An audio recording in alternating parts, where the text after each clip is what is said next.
People say bikers are the kind of men you cross the street to avoid loud, dangerous, rough around the edges. But on a scorching summer afternoon, outside a dusty highway diner, something happened that ripped every stereotype to shreds. A tiny black girl, shaking, barefoot, and streaked with tears, sprinted straight toward a wall of leather vests and roaring engines. Her voice cracked as she screamed, "He's coming! Please don't let him find me!" The highway shimmered beneath the sun like a burning sheet of glass, but inside the Dusty Mile diner, the air buzzed with old rock music and the smell of frying bacon. A group of bikers. The Iron Souls had just finished their meals, tossing back jokes louder than the clatter of silverware. Their patches were black and crimson, Iron Souls MC, stitched across broad shoulders like a warning sign. Outside, engines cooled with metallic ticks, lined up like beasts at rest. Inside, Randy Bear Dalton, 6'4", braided. Beard, tattoos wrapping both arms was paying the check. He was the kind of man people instinctively gave space to. Big, quiet, carved from a life of hard roads and harder lessons. He wasn't expecting anything unusual. Definitely not her. The door of the diner slammed open so violently that every conversation stopped mid-sentence. A little black girl, maybe 6 or 7, burst in barefoot, clothes dusty, ponytails half undone, eyes swollen from crying. Her tiny chest heaved with each breath as she scanned the room like prey desperately searching for cover. Then she saw them, the bikers, and she ran, straight to Bear. She collided with his leg, gripping his jeans so tight he felt her fingers shaking. Her voice was a broken whisper wrapped in fear. "He's coming! Please, he's coming!" The entire diner fell still. Bear lowered himself slowly, carefully, like one wrong move would shatter her altogether. "Hey, sweetheart," he said softly, a surprising contrast to his size. "Who's coming?" But before she could answer, she flinched at the sound of a truck door slamming outside. Her body froze. Her voice cracked. "Him!" Bear's eyes snapped toward the window. A battered pickup truck had pulled in crooked, dust settling around it. The driver's door hung open, and a man stepped out mid-40 seconds, scruffy beard, sunburned skin, anger carved into every line of his face. His boots hit the pavement with a force that promised bad things. Bear felt something cold and sharp settle in his chest. Not fear, instinct. Someone who makes a child react like this? That's a particular kind of evil. Behind him, his biker brothers rose from their seats, chairs scraping back in unison. No one needed to be told anything. The Iron Souls were many things, but they were never the kind of men who walked away when a kid cried for help. Bear put his hand gently atop the girl's tiny back. "What's your name, sweetheart?" "Sky," she whispered. "Well, Sky," Bear said, rising to his full height as the man outside reached for the diner door, "you're safe now. I promise you that." And for the first time since she'd run in, Sky let herself believe him. The bell above the diner door didn't just ring, it sliced through the air like a warning siren. The man stepped inside with the heavy, uneven gait of someone already half drunk and half mad. His eyes were mean, small, sharp like broken glass. He scanned the diner, and when his gaze landed on Sky, still clinging to Bear's leg, something ugly twisted across his face. "There you are," he growled. Sky's entire body recoiled, fingers gripping Bear like she was holding on to life itself. Bear shifted just an inch, enough to place himself squarely in front of her. The stranger didn't like that. "Back off, big man," he snapped, taking a step forward. "That little brat's mine." The diner felt like it shrank. The air compressed as every biker rose. Slowly, deliberately. Leather creaked. Boots thudded. 6 massive men formed a semicircle around Bear and Sky. The Iron Souls weren't saints, but they were a brotherhood with lines no one crossed. And hurting a child? That was the clearest line of all. Bear didn't raise his voice. He didn't need to. "You want to repeat that?" he asked, calm and lethal. "She's my stepdaughter," the man said, his lip curling. "She ran off like the stupid little bears," fist tightened at his side. Sky squeezed her eyes shut. "She ain't stupid," Bear said. "She's terrified. There's a difference. She's my problem, not yours," the man snapped. "Hand her over." When he reached into his jacket, every person in the room reacted at once. The bikers moved. Bear stepped forward like a wall. Two other souls fanned out, blocking every path towards Sky. A third placed his hand near his belt, not on a weapon, but close enough to show he was ready. "Easy," Bear warned, voice low but booming with authority. The man froze, one hand still inside his jacket. "Relax," he spat. "I'm getting her paperwork. I can prove she's mine." Bear didn't believe it for a second. The man pulled out a folded document, a custody letter stained with coffee and God knows what else. He held it up, expecting the bikers to back down, expecting that a piece of paper could erase Sky's panic. Sky looked up at Bear, eyes wide, voice barely a breath. "Please don't let him take me." And that was enough. Bear took the paper from the man's hand without asking. He scanned it, jaw flexing. The signature looked shaky. The date was recent. Too recent. The notarization stamp was smudged like it had been rushed or forged. Bear let the paper fall to the floor. "That ain't proof," he said coldly. "That's trash." The man stepped forward as if to swing, but the moment his shoulders shifted, three bikers closed in like wolves. Outside, motorcycles gleamed in the sunlight. Engines were quiet. But inside the diner, the storm had already begun to gather. "You don't seem to understand," Bear said, leaning in. "This little girl came running into a public place screaming for help. You show up angry, grabbing for something in your jacket, calling her names like she's a stray animal.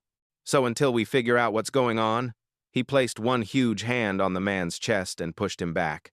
"She's not going anywhere with you." The man glared at Bear, jaw tight with rage. "This ain't over," Bear smiled without an ounce of warmth. "It is for right now." Behind him, Sky finally exhaled just a tiny breath, but one that carried the weight of a child who had been terrified for far too long. Bear didn't take his eyes off the man, not for a second. Years of reading danger on the road had sharpened his instincts to something razor fine. And right now, everything inside him screamed that this guy wasn't just angry. He was volatile. The kind who didn't care who got hurt as long as he stayed in control. Sky peeked out from behind Bear's leg, her tiny fingers gripping the denim so tightly her knuckles went pale. Her voice was barely louder than a breath. He hurts people when he's mad." Bear's jaw tightened. The other bikers exchanged looks, silent, immediate understanding. This wasn't going to be handled with polite words or paperwork. One of the souls, Tank, a mountain of a man with a shaved head and arms thicker than fence posts, stepped forward and blocked the stranger's path to the door. "Sit," Tank ordered, pointing at a booth like the guy was a misbehaving dog. The man bristled. "You can't tell me what to—" Tank leaned down until they were nose to nose. "Sit down." The man dropped into the booth. Sky flinched at the sharp movement, instinctively ducking behind Bear again like she was expecting someone to lash out. Bear knelt and lowered his voice. "Sky, you're safe here. Nobody's gonna lay a hand on you, not while we're around." Her big brown eyes lifted to meet his, full of fear and trust fighting for space. "Promise?" "On my patch," Bear said softly, tapping the Iron Soul's emblem on his vest, an oath heavier than most people understood. "Nobody touches you." Sky swallowed hard and nodded. Across the diner, the man slammed his fist on the table. "I said she's mine. You bikers think you can just kidnap kids now? I'll have the cops down here so damn fast." "Good," another biker rogue said, stepping forward. He pulled out his phone with a calmness that chilled the air. "Let's call 'em. Let's see who they believe. A scared little girl or a man who walks around smelling like rage and cheap beer." The man froze. He didn't want police involved. That told Bear everything he needed to know. Bear stood up. "Rogue, dial." Rogue pressed the screen. The man panicked. Okay, no cops." He lunged halfway out of the booth, but Tank shoved him back down one-handed like swatting away a fly. "No cops?" Bear repeated, turning slowly toward him. "Funny. Most good guardians call the police when a kid runs off. Most caring adults want help, not silence." The man's eyes darted around the room, looking for an escape, finding none. Bear squatted so he was eye level with the man, voice dropping to that deadly calm bikers used when someone was one wrong move away from being dragged outside. "So here's how this is gonna go," Bear said. "You stay put until we get some answers. You move, we stop you. You yell, we shut you up. You touch that girl. He didn't finish the sentence. He didn't have to. The man leaned back, hands trembling not with fear of the law, but fear of the 6 bikers surrounding him. Behind Bear, Sky tugged his vest. Can I get water? My throat hurts. Bear's heart cracked at the small, hoarse voice. Yeah, baby girl, he said gently. You can have anything you want. He guided her to a corner booth far away from the man, seating her between 2 large bikers who immediately softened their faces and lowered their voices to make her feel safe. Bear headed for the counter to grab a glass of water. But halfway there, he noticed something. The stranger in the booth was smirking, smiling like he knew something they didn't.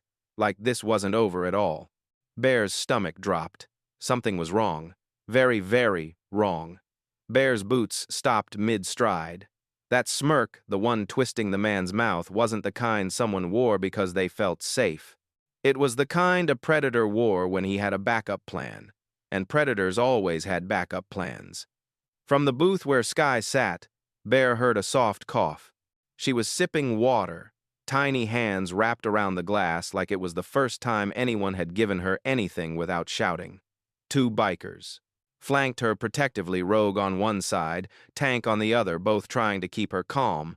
But Bear's gut churned. This wasn't right. He walked back toward the man in the booth, slow, deliberate.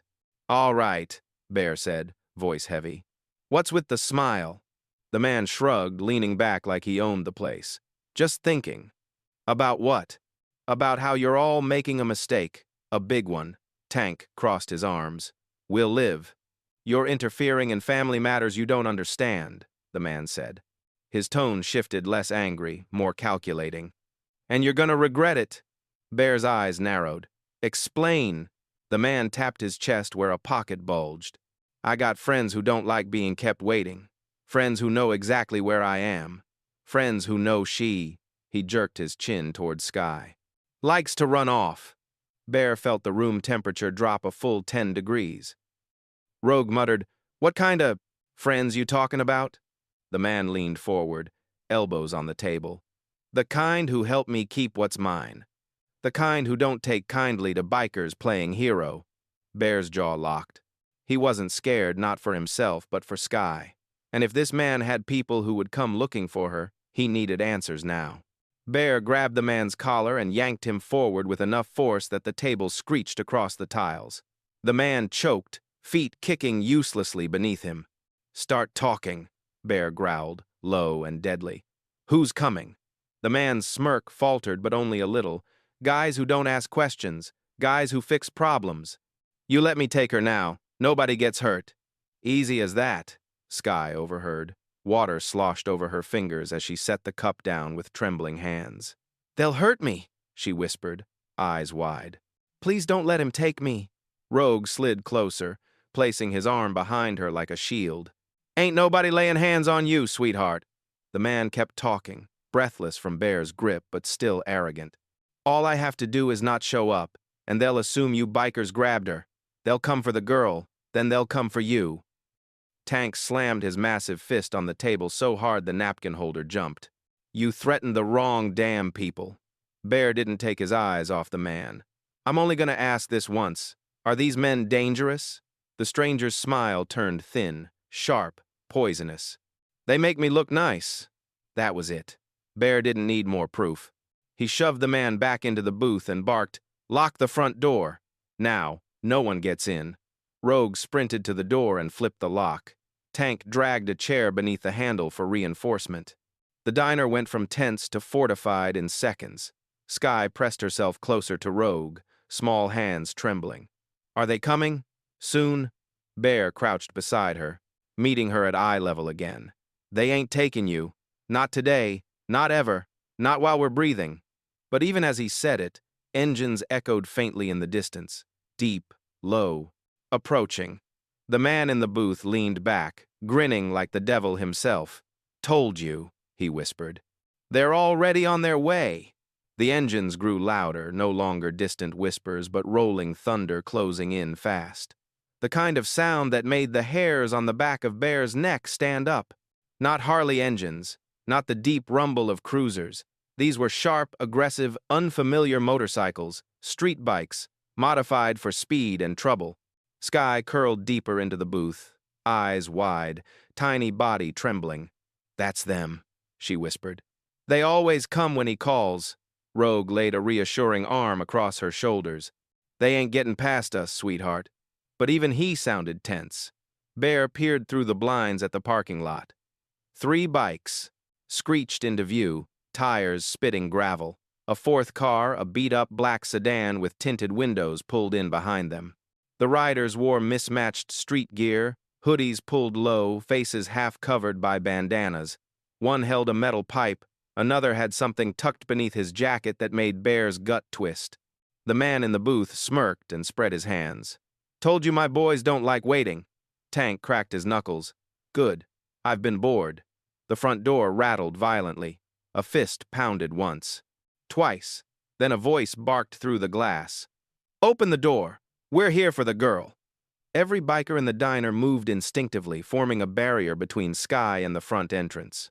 The Iron Souls weren't the law, but they upheld a code far older and stronger: protect the innocent. Bear motioned them closer. "Circle up. No one gets near her." Rogue lifted Skye into the middle of their formation, the safest place. Tank stood at the front like a steel wall. Another soul moved toward the back door, securing it with a chair wedged under the handle. Bear spoke without raising his voice. "Nobody draws unless we have to. If they break in, we disarm and disable, quick and clean." "What about me?" the stranger crowed, still cuffed in Tank's glare. Bear didn't even look at him. "You shut up." The pounding turned into kicking. The glass shook. A crack spidered near the frame. Skye covered her ears. "Please don't let them take me." Bear knelt again, 3rd time. Same steady softness, only she seemed to bring out in him. "Skye, look at me." She slowly lifted her tear-filled eyes. "We're not letting anybody take you. You're safe. You're with us now." Her lip quivered. "But they're bigger." Bear smiled soft but fierce. "And we're meaner." A loud crash, metal hitting glass, jerked everyone's attention back to the door. The pipe-wielding rider was smashing the window inch by inch. Bear rose, muscles tense, eyes sharp. "Tank. When they come through, take the guy with the pipe. Rogue, you grab the tall one. I'll handle the 3rd. "What about the one in the car?" Rogue asked. Bear's expression darkened. "I'll worry about him too." Just then, the window burst inward. A boot kicked through the bottom corner. One of the riders reached in to unlock the door from the inside. But Tank moved with startling speed for a man his size. He grabbed the intruding arm, yanked the rider halfway through the broken frame, and slammed him against the wall so hard the plaster cracked. "Wrong diner," Tank growled. Chaos exploded. The remaining riders surged toward the door, shouting, "Weapons ready!" Skye screamed. Bear lowered his center of gravity, fists clenched. "Iron Souls, move!" And the bikers charged like a storm unleashed. The diner erupted into a blur of movement, shouts, and broken glass. Tank dragged the first intruder fully through the shattered window and slammed him onto the floor, knocking the wind out of him. Rogue dove toward the second rider, grabbing him by the hoodie and twisting him into a lock so clean it looked choreographed. Chairs crashed, boots thudded, metal clanged. The 3rd rider tried slipping past Bear to get to Skye. Bad choice. Bear caught him mid-stride, grabbed the back of his jacket, and yanked him so hard his feet left the floor. The rider hit the tiles with a grunt, his weapon a switchblade skittering across the ground. Bear planted a heavy boot on the man's wrist before he could reach it again. "You ain't touching that girl," Bear growled. The man wheezed. "She ain't your—" "She is now." The 4th man, the one in the black sedan, finally made his move. He flung the car door open, sprinting toward the diner with something metallic glinting in his hand. Bear's heart jolted. Not a gun. A long metal pipe, sharpened at the end. He was going for Skye. Rogue saw it. First. "Bear!" Bear launched himself forward, shoving past the fallen rider and charging through the broken doorway just as the attacker swung. The pipe whistled through the air. Bear ducked, grabbed the man's wrist, and twisted until the sharpened end clattered to the ground. The man swung with his free hand. Bear blocked, shoved him backward, and hit him with one clean, devastating punch. The attacker sprawled across the hood of the sedan, sliding down in a dazed heap. Silence settled over the parking lot, heavy, trembling, electric. Inside, Sky peeked out from behind Tank's leg. Her small voice trembled. Is it over? Bear stepped back into the diner, chest heaving, knuckles raw. Yeah, baby girl, he said softly. It's over. The man in the booth, the one who started it all, looked from his unconscious friends to the bikers, suddenly realizing he'd lost. Completely. He tried sliding out the other side of the booth, hoping to slip out through. The kitchen tank grabbed the back of his shirt like picking up a misbehaving puppy. Going somewhere? The man stammered. This was a misunderstanding. Bear stepped close, towering over him. Hurting a child ain't a misunderstanding. Sky walked up slowly, still scared but brave in a way only kids with hard lives learn to be. She clung to Bear's vest. Can you tell them he's not my dad? Bear looked down at her. Sweetheart, you don't gotta convince us of anything. Rogue pulled out his phone again, this time dialing without hesitation. Sheriff's gonna want all this on record. The man paled. No cops. Bear leaned in, voice low and final. You should have thought about that before you chased a child into a diner. Within 10 minutes, sirens echoed down the highway. Deputies stormed in, cuffing every intruder and hauling them to squad cars. The sheriff spoke with Sky gently, his expression shifting from stern to furious as she explained everything. Bear watched from the side, fists tightening every time her voice cracked. When the officers were done, Sky ran straight back to him, burying her face against his chest. He knelt, wrapping an arm around her with the care of someone protecting something fragile and precious. Do I have to go back? She whispered. Bear shook his head. Not a chance. They'll find you a safe place, one where nobody hurts you. Her small fingers curled into the leather of his vest. Can I see you again? Bear felt something in his chest, something warm, unexpected, heavy. Yeah, he said softly. You can. The sheriff placed a gentle hand on Bear's shoulder. She trusts you. Might want to think about staying close.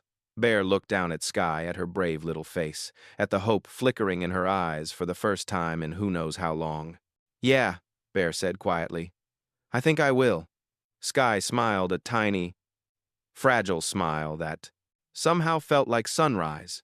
And as the officers drove away with the men who once hunted her, the iron souls stood outside the diner, engines rumbling behind them, forming a wall of protection she would never forget.